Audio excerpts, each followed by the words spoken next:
Umapapaw na ang tubig sa Angat Dam sa Bulacan dahil daw sa tuloy-tuloy na pag-ulan. Narito ang Express Report ni Mobile Journal Francis Orsio. Dahil sa sobra-sobrang ulan, dulot ng La Nina, nagsimula ng magpakawala ng tubig ang Angat Dam.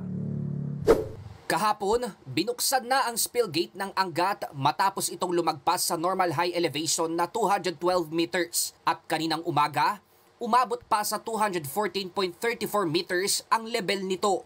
Pagpasok na itong January, tuloy-tuloy yung mga ulan dyan sa watershed ng Angat.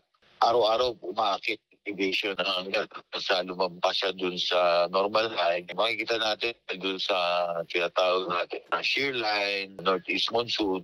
Ayon sa National Power Corporation, halos 70 cubic meter per second ang pinapakawalang tubig sa Angat ngayon. Sabi naman ng Metropolitan Waterworks and Sewerage System o MWSS, plano itong pababain at panatilihin sa 213 meters para may sapat pa ring tubig pag pumasok naman ang tag-init. Kaya sa ngayon pa lang, as a preemptive measure na ginagawa natin, dapat magpakawala tayo ng tubig para mayroon pa rin tayong lagayan ng tubig just in case na lumakas yung pag-uulan sa ating mga watershed. Bukod sa Angat, binuksan na rin ang spillway gate ng Binga Dam sa Benguet matapos maabot ang normal high level na 575 meters.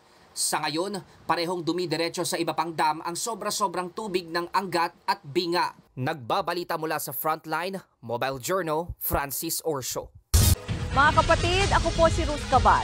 Maging maalam at may pakialam sa mga may init at rumaratsyadang balita sa Frontline Express. Para maging updated sa balitaan, mag-subscribe lang sa social media pages ng News 5.